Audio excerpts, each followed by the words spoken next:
Welcome back, everyone, to Grand Tactician, the Civil War. My apologies that we haven't had a stream or a video sooner, but I did have a trip to St. Louis this week. I'm back now, ready to dive back into this.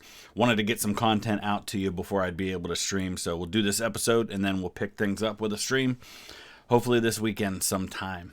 It is September 1861. Those of you who have patron units, I am still recruiting a few of those. Once they're all recruited, as is typically the case, I will post a private video for everyone over on Patreon that shows you exactly where your unit is in the order of battle within our army. All right, we're going right into battle. It is September 14th, and the Department of the Ohio, which is McClellan's army, about almost 11,000 strong, coming up against our army of Shenandoah, the Shenandoah, which has some morale issues. Looks like it's only one particular unit. Must be one of our cavalry units. Only has 268 men. But we've only got 4 guns. We are waiting on a lot of artillery to arrive now that we can get those bigger artillery units. All right, we're still fighting in the Shenandoah Valley, which means the Winchester Battlefield and Buff Lick Road, amazing name, by the way, is our point of defense. He's coming down from right here. He's going to have to attack. We have the advantage in numbers, and we get to defend. So we're going to just, I think, build in right around this objective right here. In fact, maybe right here we dig in, right in front of there, because we've got water on both sides to protect our flanks a little bit. And he's not going to have that big of a front because of the size of his army. So I think we can do it that way. Maybe even dig in a little behind here. We'll hold Early and Stewart as a reserve. So yeah, see, Stewart's the one that's only got 268 men because my cavalry is maxed out at 500 until I get the project that allows for bigger ones. I probably should have done fortifications there, but I think we will have time to do that before the next day's battle. Okay, here he comes already. He's coming straight down the road as we expected. One thing I did not take into account is the fact that I only have a few units that have decent weapons. In other words, rifled muskets, like the 4th Ringgold Brigade right here. I probably would have been better off putting them at the center where the objective is. Early also has rifled muskets, so we're actually going to pull Clayton out and pull Early up into that spot because he's got the better range. We should probably go ahead and send out some skirmishers as well, because he's doing that. We'll do the same with Early once we get him into position. Now that he's made contact, he's going to pull back.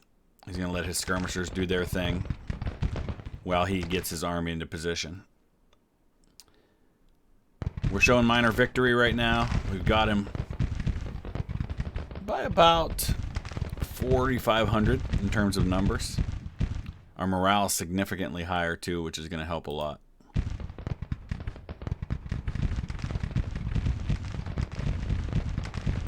I think skirmishing is mostly all we're going to see, at least for a little while.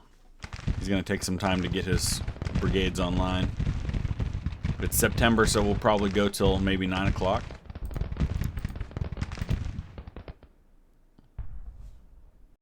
Okay, here comes his attack. We've been skirmishing quite a bit. It's 6:30.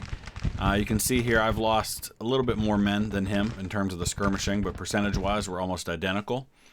But his advance is coming, and it's coming at my left. I've got skirmishers out there still to kind of slow him down a little bit. We'll let them engage for as long as they can before he will eventually hit my main line. Let's actually send some skirmishers. Oh, we can't. Lawton can't send any out at the moment. I've got just 4 12-pounder Napoleons in the Rockbridge artillery. And that's about it at the moment. So let's kind of watch this at the ground level. We're going to have Early's brigade right there. We've got the 3rd Ringgold Brigade over here. Anson County Congregation sitting right here, but they're right behind their skirmishers at the moment. And then next to them is the 2nd Virginia. Now, we do have some shipments of some weapons coming in. Eventually, I will be able to, within the next couple of months, get most of these units upgraded with some better weapons. Right now, we can't even upgrade the mixed muskets because we don't even have enough Springfield muskets for all of our units at the moment. But it's early in the war. It's only September. All we have to do is hold.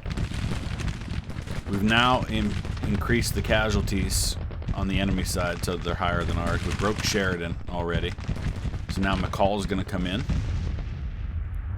I always like to see General McCall on there. My great-great-great-great-grandfather served as a orderly sergeant for him during the Peninsula Campaign.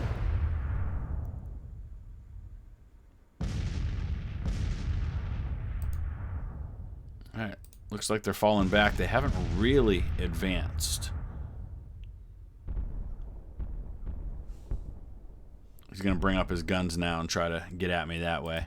I'm going to send some skirmishers forward to go after the guns.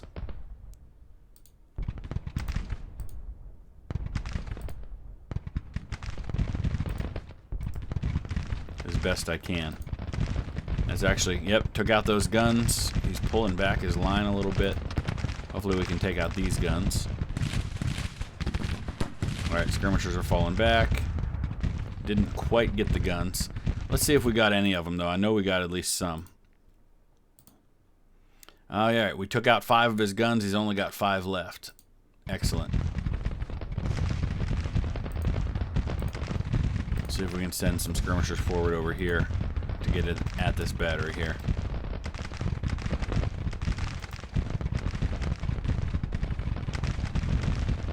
Couldn't quite get at that one on the left. Alright, there's the end of the day. And now, we're going to dig in. So I'll put in some fortifications as best I can here. Okay, we didn't have a lot of engineering points, so I mainly just build it up here in the center. We'll see what he chooses to do. He may try to come at the weak spot on the left flank here, so I'll send the 2nd Ringgold Brigade over there as a reserve, as well as Stuart. And maybe even start leaning steel in that direction, just so we're backed up fully where we're most vulnerable. He's sending in some cav right here. But we're ready for it. Anson County Congregation opens up.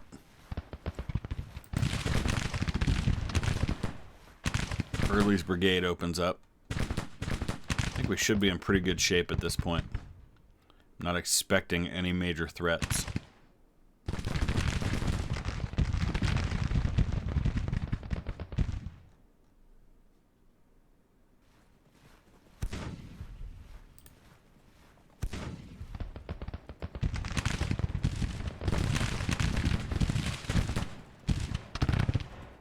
Whoa, what's our... Oh, he was taking the road. I'm wondering what in the world is he doing, but that's because he was following the road right there.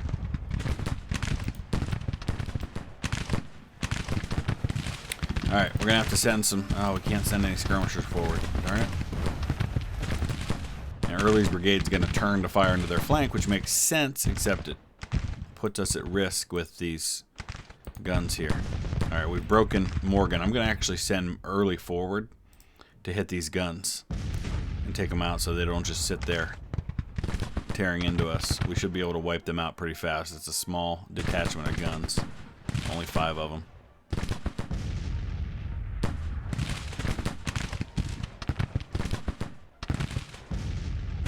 He's loaded up pretty heavily over here, but I just don't think he's got what it takes to be able to hit us.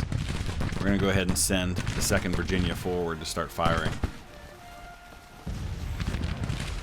They're going to take a lot of casualties, but they've got backup. Okay, I think we drove off the guns. Now McCall's going to send some guys in there to try to reman those guns. I keep killing the crews in charge of these guns. Oh, now Early's going to send a detachment forward to try and take those guns.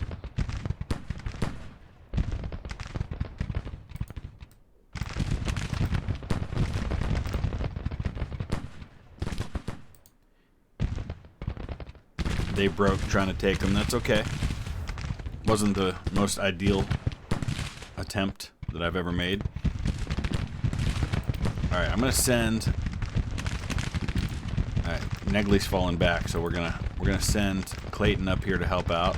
Ah, see, Cock, he advanced out like that, and he was surrounded on multiple sides, and that is what caused him to break. So, not really his fault. That was me for sending him out there.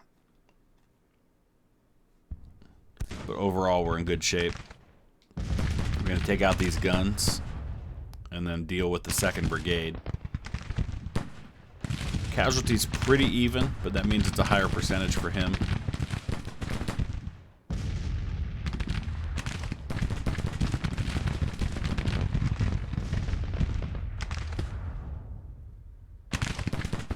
And these battles, they're going to be relatively easy for me now when I'm defending, but when he starts getting those massive Union numbers later on in the war, and I'm dealing with maybe sometimes 2-to-1 odds in some of these battles, it's going to be a whole different situation where I'm going to have to really dig in.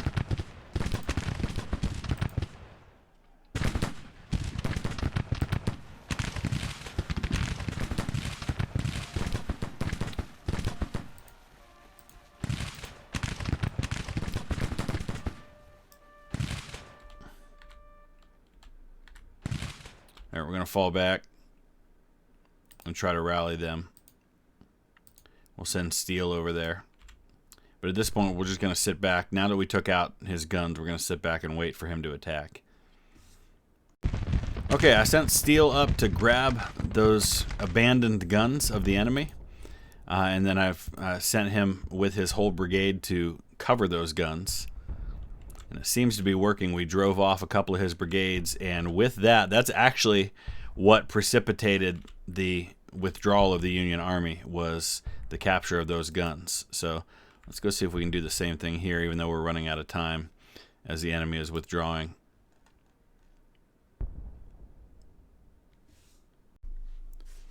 All right. It's a small victory. It was a minor skirmish in the grand scheme of things, but it is a victory nonetheless. And I was looking over the numbers. Nobody really stood out, but if I have to give battle honors to somebody, it's going to be Early's brigade for this one. They inflicted more casualties than the rest of the army combined in that one. I'm waiting for Ambrose Powell Hill, AP Hill, and his Army of the Northwest to get up to its full strength of nearly 20,000 men before we go down and try to take on the 30,000 men that are sitting here outside of Fort Caswell. As soon as we've got that number, I think we'll be in a position to go ahead and make that move, even if we don't have the numbers that they have.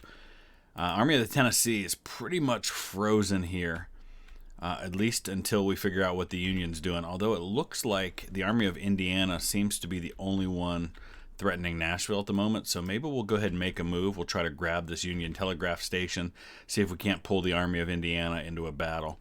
Oh, speaking of,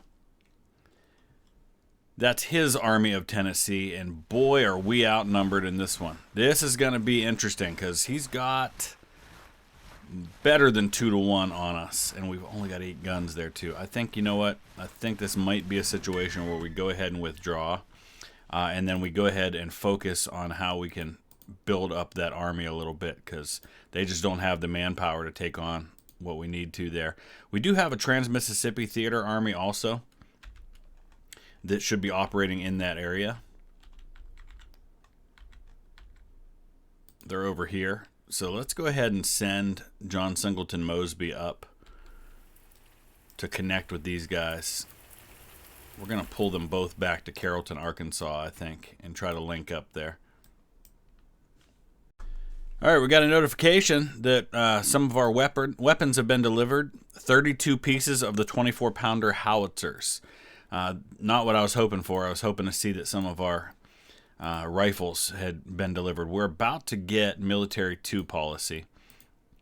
Let's go ahead and look at our current weapons orders that we have out there. The Lawrence rifles are still 84 days away. Our Springfield rifled muskets are 18 days away, but we're only getting 10,000 of them. Boy, even some Springfield muskets would be helpful right now, but we actually don't have the ability to make them or import them. The Augustin, we got 25,000, but those are 112 days away. So honestly, not a lot coming anytime soon. There's our military 2 policy. We could actually now have core if we want them. Weapon production subsidy funding is available. That's a big one. It'll increase weapon production efficiency. That'll boost production volume because it's more profitable. So it makes more sense for them to be able to do that. So let's go ahead and do that. What else? I think we need to start focusing on finances a little bit now. We're at BBB minus on our credit rating. If it drops any lower, we're going to have an issue. Diplomacy 3 would get us some more import deals, which might also come in handy. But I'm going to go ahead and do government funding 1 first, and then we'll focus on that after that. British intervention's only at 12% right now. That's not particularly helpful. So we have a bit of a supply issue right now with Johnston's army. I think we need to try and get back and take Winchester.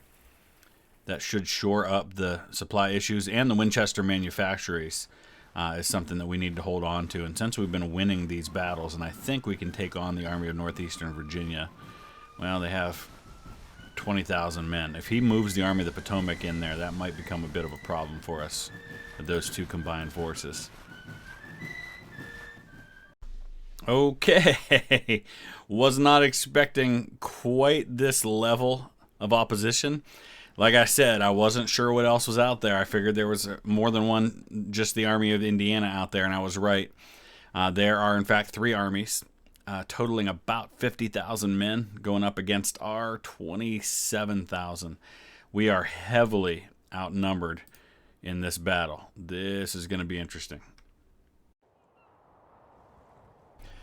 So unfortunately, I went to edit the video and it turned out something happened and it stopped recording and I completely missed the battle, and I'm really, really sad too, because that might have been one of the best battles I've ever fought on this game. I was outnumbered 2-1.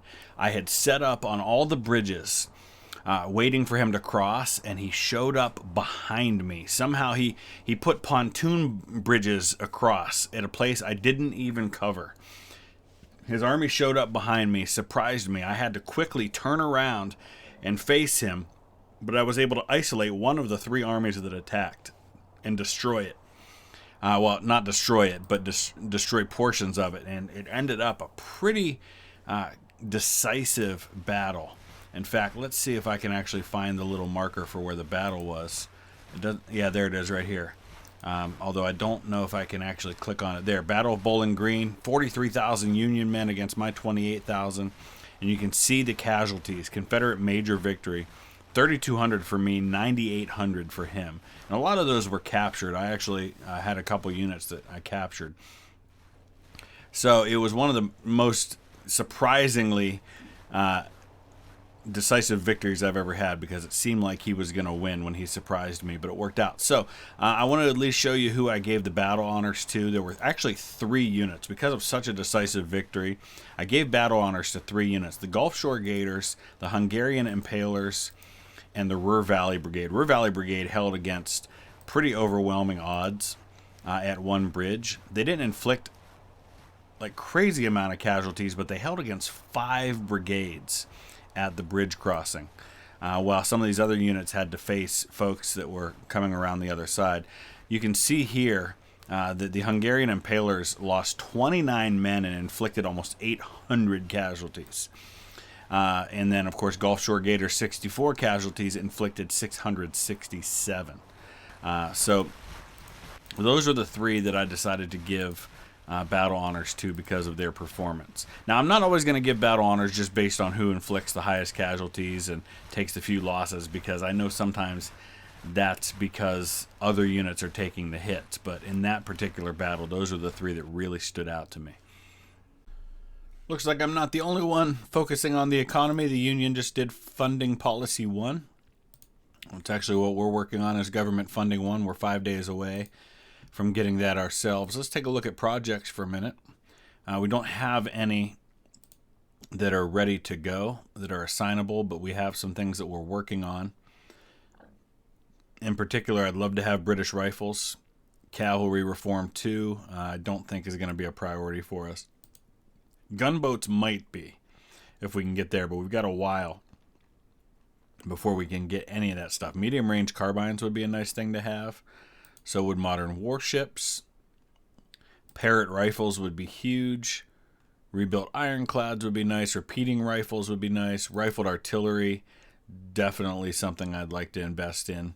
So there's a lot of things I'd like in the military thing, and I think I'm already maxed out as far as my spending on military. I'm maxed out on diplomacy and military because those are the ones that I think are going to be the most helpful to me right now.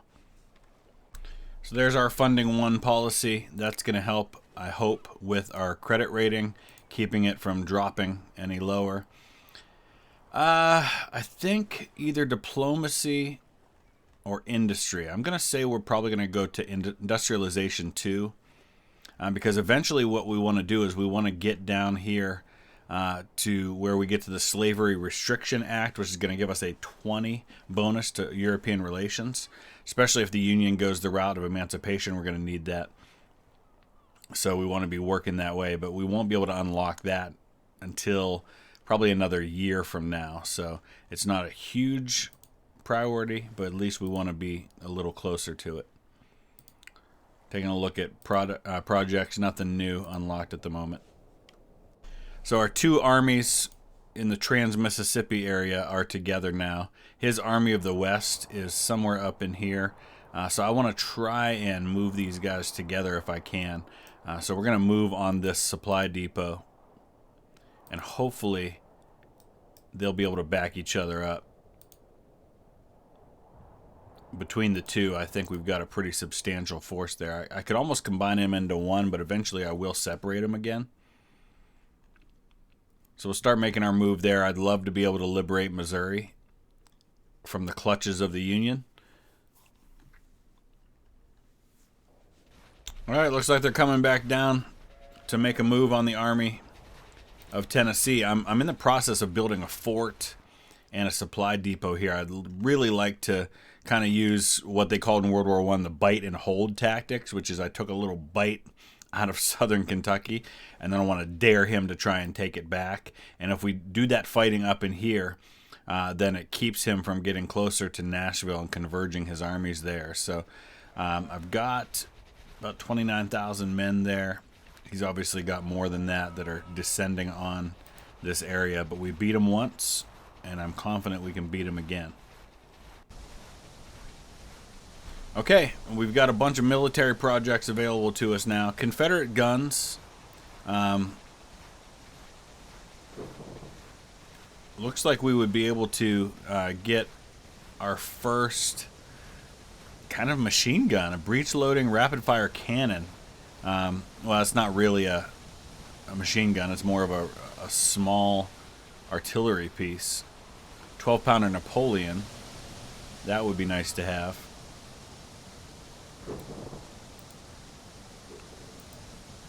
Boy, these are tough decisions right now. Legacy rifles.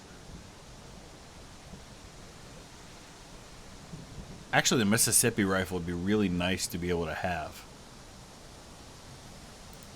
I'm going to go ahead and get legacy rifles, and then I want to go over to see if we can actually place an order then for Mississippi's. We can. Excellent. It's going to take forever, though. Oh my gosh, it takes forever for these orders. It's going to take 258 days just to get 10,000 Mississippi rifles.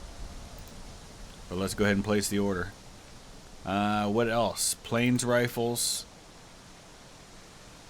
I mean, they're not ideal, but they have a decent range to them.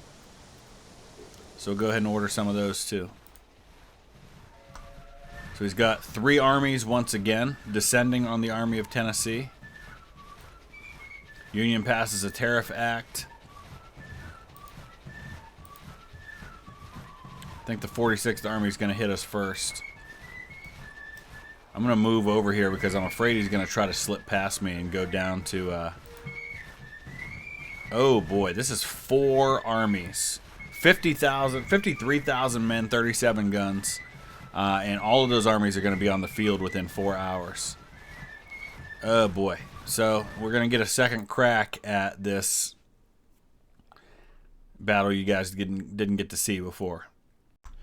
Okay, so the good news is that the objective is way back here. So that's good for a couple of reasons. Number one, it's going to be much easier to defend. And number two, that means he's going to have to advance over a lot of ground to get there to the objective. So that gives me a number of advantages considering how badly I'm outnumbered. So I'd really like to be able to dig in behind the water here, but unfortunately, with the objective there, I don't want to let him grab that. So I may dig in behind it for the most part and then build my line across right here. Where's he going to be coming from? So here's a road right here. It looks like they're all going to be entering. Oh no, he's going to enter from over here. Now, if that's where his reinforcements are going to come from, I may be able to slow that down by going and grabbing that and forcing him to come in from another spot.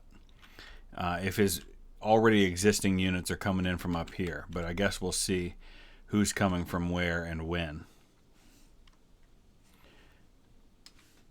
So here's the gist of the plan. We're going to load up with some of our best armed troops. We've got the Bourbon Rebels with their Mississippi rifles.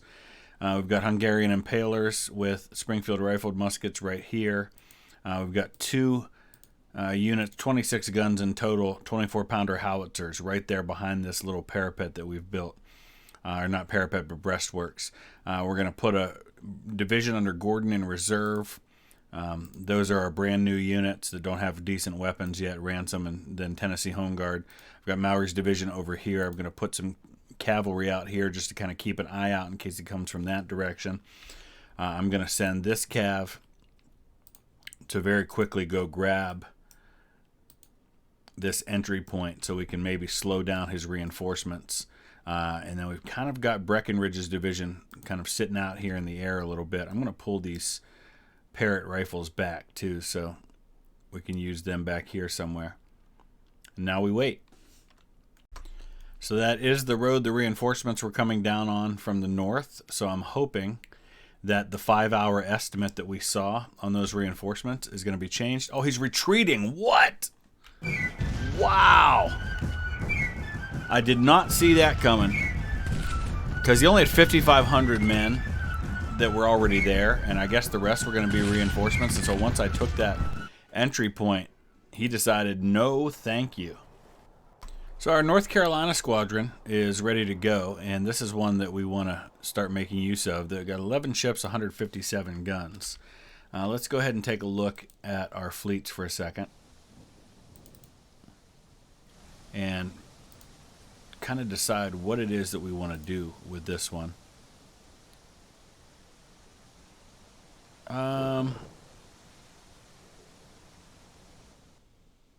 Yeah, we're going to raid, and that's going to engage blockading fleets. So let's kind of send it down this way. That home squadron may be, well, that might be one we might be able to take on in a raid stance.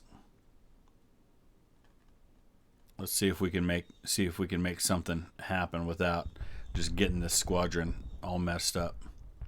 We'll find out what happens. Oh, we lost a ship already. And another ship, and we're out. So I don't feel like that went as well as we wanted it to. The engagement was desperate, with us being thoroughly outgunned and outmaneuvered by a superior enemy. The condition of the enemy fleet is believed to be intact. We lost 6 ships sunk, including the Memphis and the Beaufort, and 1 captured. So I lost more than half the fleet. All right, that did not at all go the way I had hoped. So we're going to have to be a little more cautious with the fleet, I guess. Okay, we're right back at it with these 4 armies again. They are not giving up easily from taking on the army of Tennessee. And it looks like he's actually started to grab some of the area that I am working on. I do have the fort built, but this could be a major problem for me now. If I lose this battle, I'm going to probably lose that fort.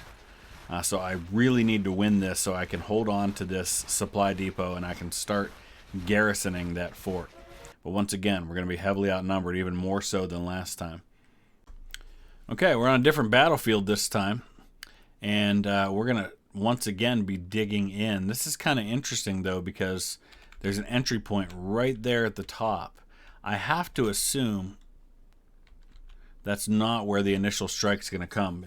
It's only an hour for the reinforcements to come. So, again, if I can quickly grab that, unless that's where he's coming in. I'm guessing he's coming in down here, though.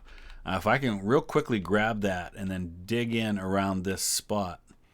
Actually, I'm thinking I don't want to go too far up just because I don't want him to sneak in around me. But I'm thinking if I dig in between these waterways, I can anchor my flank on both sides there. And if I can cover this rear and keep him from entering in that way. Okay, we're dug in along this spot here. I don't feel like there's... I mean, he could sneak around and come at me from over here. And we'll send a brigade out just to watch for that over here. Maybe 2 brigades to be safe, and then we'll have plenty in reserve here. And then we're going to send this cav out just as quickly as possible to grab that entry point and slow him down, keep him from sneaking in behind me there. And then we'll see what happens. So this could be a problem. It's not letting me grab this entry point, and then we just hit the next day. So I'm not entirely sure what to make of that. He was only an hour away with his reinforcements, so I have to feel that they're probably on the field now. It looks like they are. Yeah, they're all here. So they didn't come in from back there, so that's the good news at least. So our first sight of the enemy now. I did grab that objective, or that entrance point right there. Looks like he's coming down this road, and he's starting to actually try to get around me already. So I kind of anticipated he might try to do that. I'm going to go ahead and send some additional manpower over that way. He's got to grab this objective regardless, so he's going to have to probably at some point come this direction. But at least that full division's going over here toward the open spot. I hope he goes right through this swamp.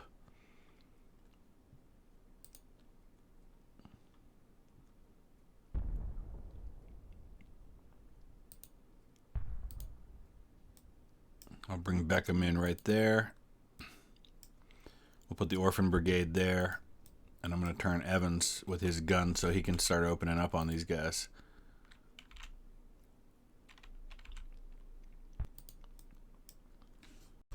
Alright, he's moving through the swamp now. These 24-pounder howitzers and Evans's battery are going to hopefully deal some damage before they get thrown back. I'm going to bring the cavalry up right behind them. We're going to send Kentucky colonels out with some skirmishers to go after these guns. And then I think I'm going to go ahead and condense my line a little bit here, because he doesn't appear to be trying to get further out. Alright, we got to hit these guns and hit them fast before they chat them off. You can see Evans has already taken some casualties.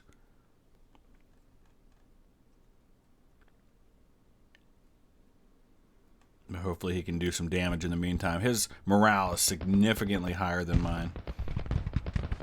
And I was already showing 300 casualties when this battle started, so that's a little misleading.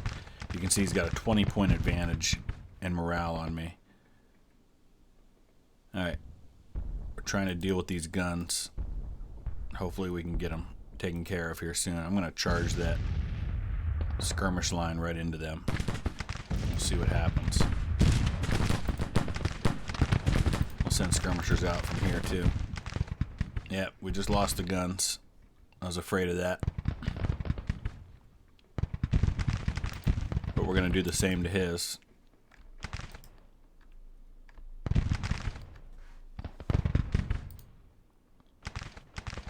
But he's definitely loading up on this side. Now remember, he's got about twice as many men as me, so it's not like I can just wait for him to come in here and then just fold up on him, because he's probably got a whole bunch more brigades coming down that road. So we got to pretty much hold tight and just hope that the units that I've currently got in place are going to be enough. Alright, we're going to hold Scurry because now he is trying to extend the line. Let's send Ransom over that way. Remember, this is an important battle we've got to hold so that we can keep that fort.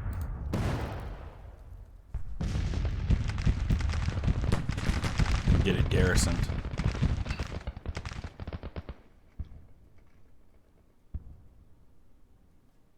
Casualties are about even at the moment. He's still sending everybody over that way.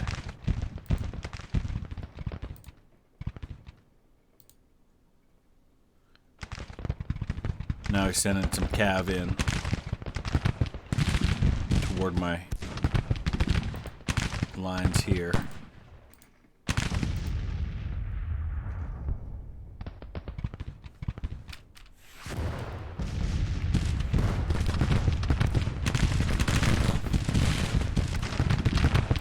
Not entirely sure why my division commander is getting that close. Let's back up. Don't want to see myself get killed.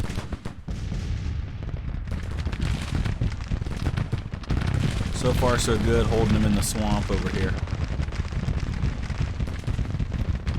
But he's definitely sending everybody over to his right, my left. Morale's still about 20 ahead of my own.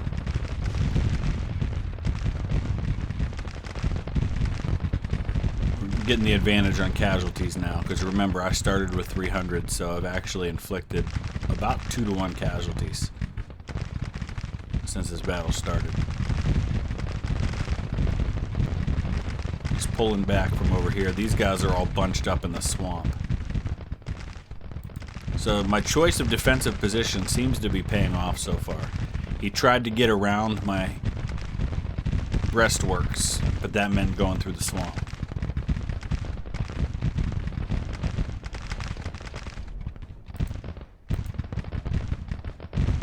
Here comes Garfield, future president, coming at the Ruhr Valley Brigade.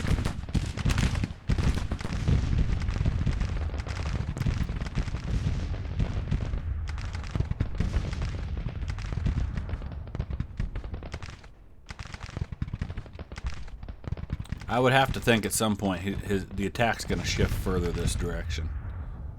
But in the meantime, I can keep shifting my reserves over that way.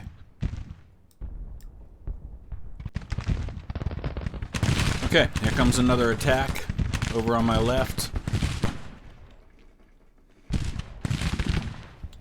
Pretty sizable Union brigade right here.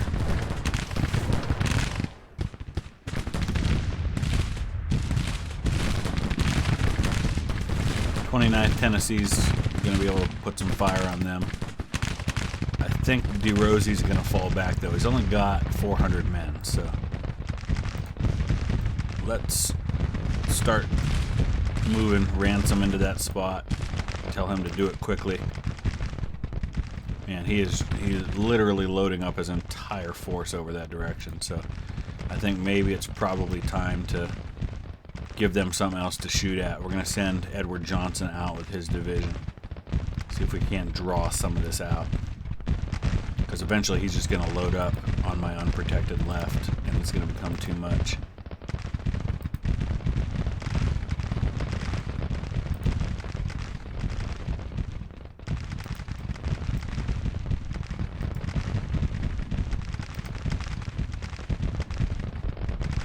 Still, that swamp is helping a lot. You can see how they're just really getting messed up down there. I'm a little worried about this over here, out on the edge.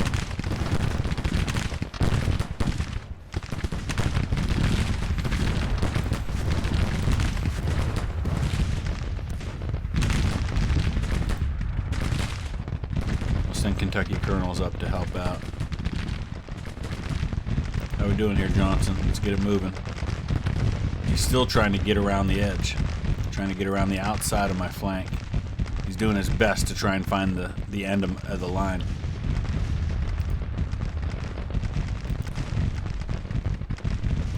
Send Whiting over there. Alright, we drove back one of his brigades.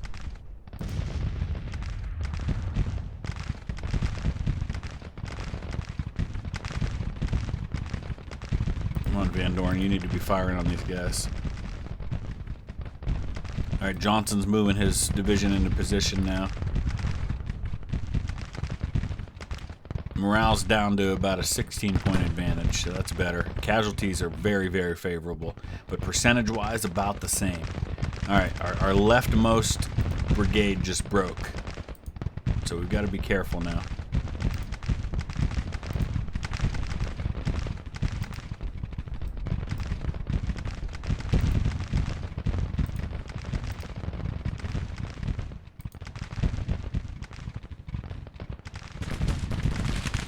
Whiting, you need to find another way to get over there, buddy.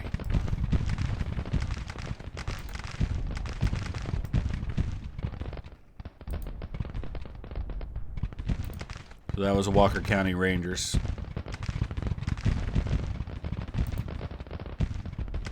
Man, he's still loading up everybody over here. All right, hopefully Johnson moving in is going to start to get his attention. I'm also going to move Donaldson up.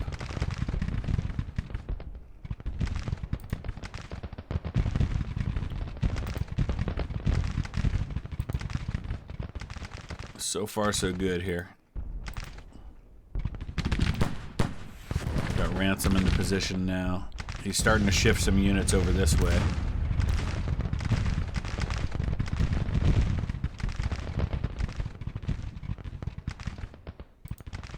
Come on, Johnson. Double time it.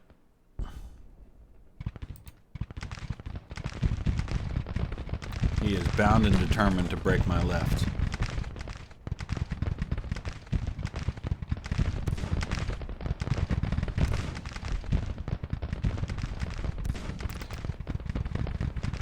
Prefer if General Breckinridge did not go out in front of the line like that. He's coming right at Ransom's brigade right now.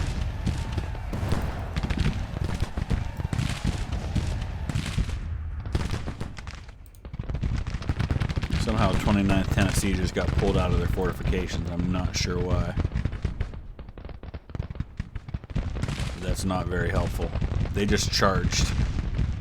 And that's going to probably cause them to break. No, they broke the enemy. Excellent. Okay. I'm not complaining. All right, Johnson, move forward. I'm going to send Donaldson actually up here just to watch and make sure there's nobody else coming down that road. And protect Johnson as we advance with him. How are we doing here?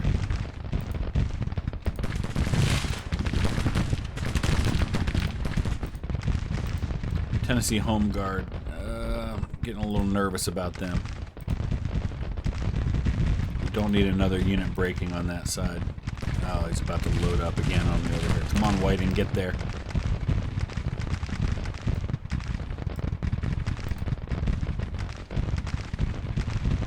Double time, baby, double time. Yeah, see, there is another brigade over here, and probably more behind that one.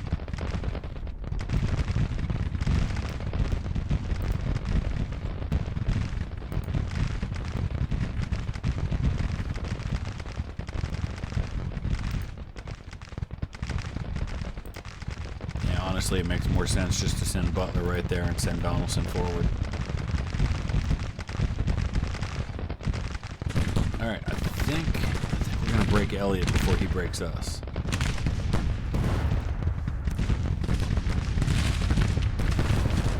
Who was wounded?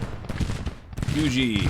He's the cavalry commander out here on the flank that just broke, as did Jones. So he's still... His job of overwhelming me on my left is definitely working. Come on, Butler, get up there, dude. Get up there. Donaldson's still moving in that direction. Maybe we'll just go ahead and keep him going that way.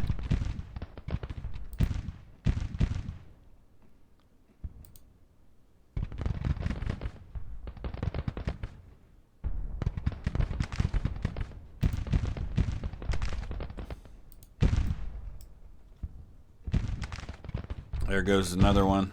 So the good news is we have thrown back a number of Union brigades. Bad news is he's got more.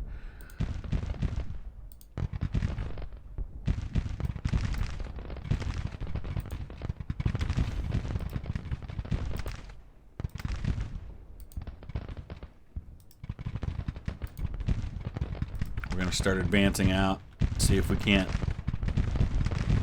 relieve the pressure on my left, which is pretty overwhelming at the moment.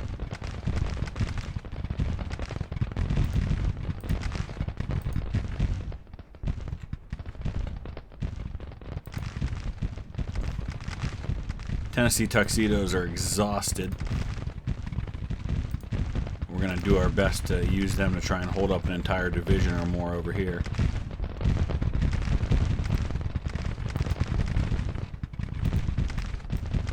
Now, Kentucky Colonels have a perk. Let's give them Deadly Volley. Orphan Brigade may break soon. Good news is he broke Greg first.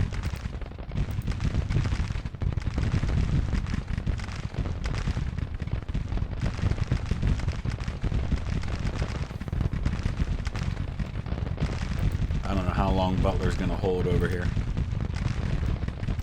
I need Donaldson to get up there and help out quick.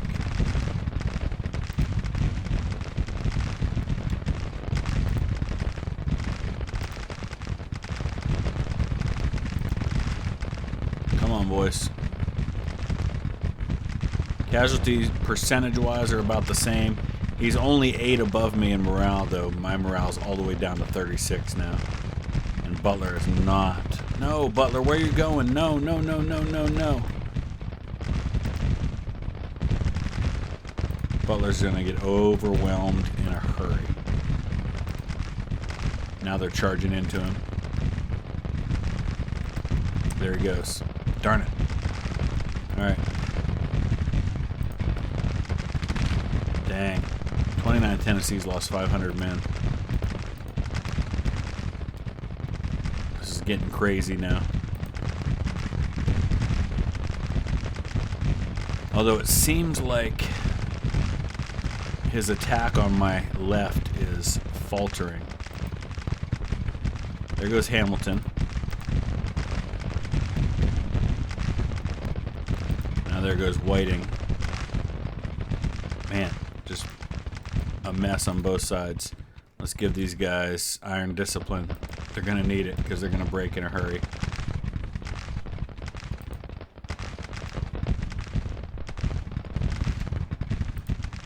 Okay, we're going to pull Johnson back behind the fortifications now. I'm going to try to pull Donaldson back as best I can.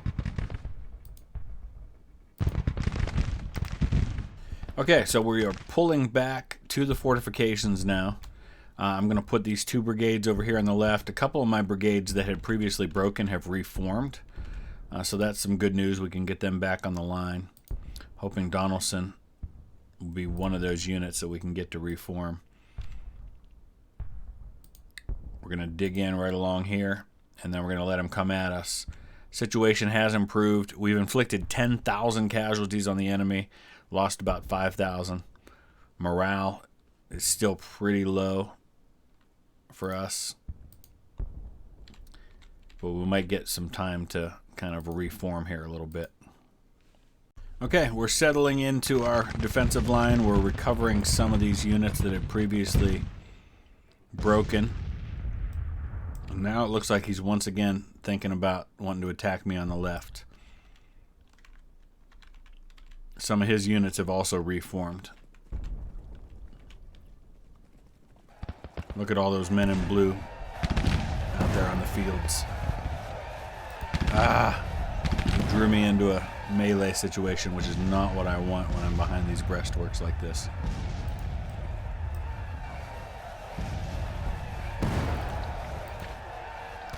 Come on, Ruhr Valley Brigade.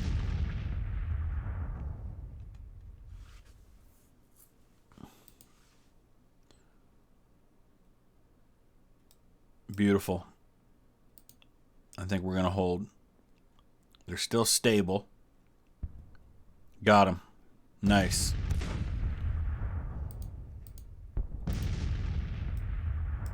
Now we need them to... No, no, no, no. That's not what I want.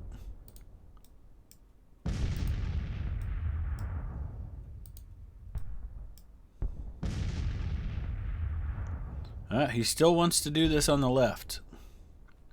He's bound and determined that that's where he's going to break me. Starkweather coming right at my center. Van Dorn should be able to hold there. I've got the 1st Tennessee Heavy Artillery there.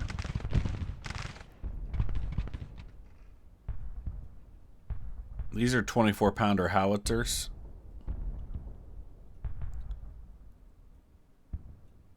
I like the idea of using close support. Canister effect doubled. That's especially handy at the moment, but in general it could be.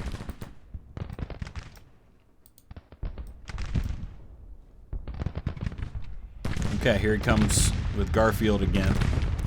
Coming at Ransom and the Orphan Brigade. I think we've just about got this. Morale's about even now. My morale actually went up once those guys reformed those units that had previously broken.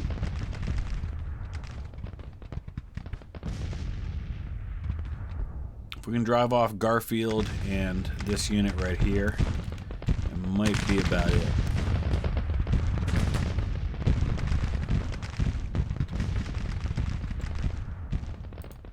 Really not sure what's happening here with my units.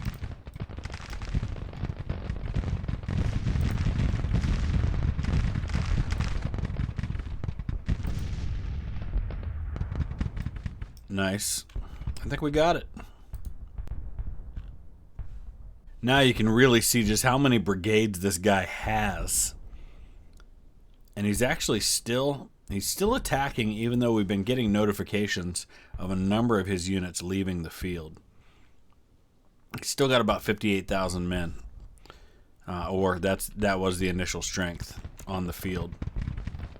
So we're going to go out and hit these guns.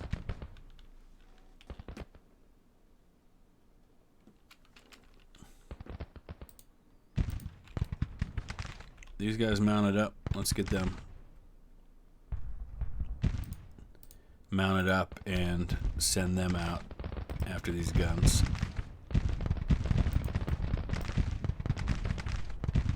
I honestly just need to drive off a couple more brigades and we'll have them.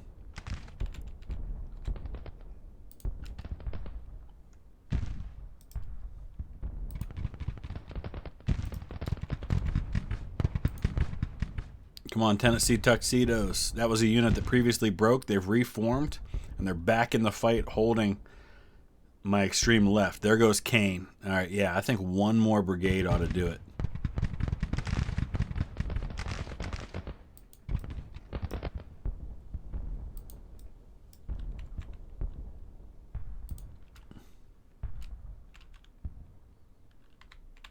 I think we got him.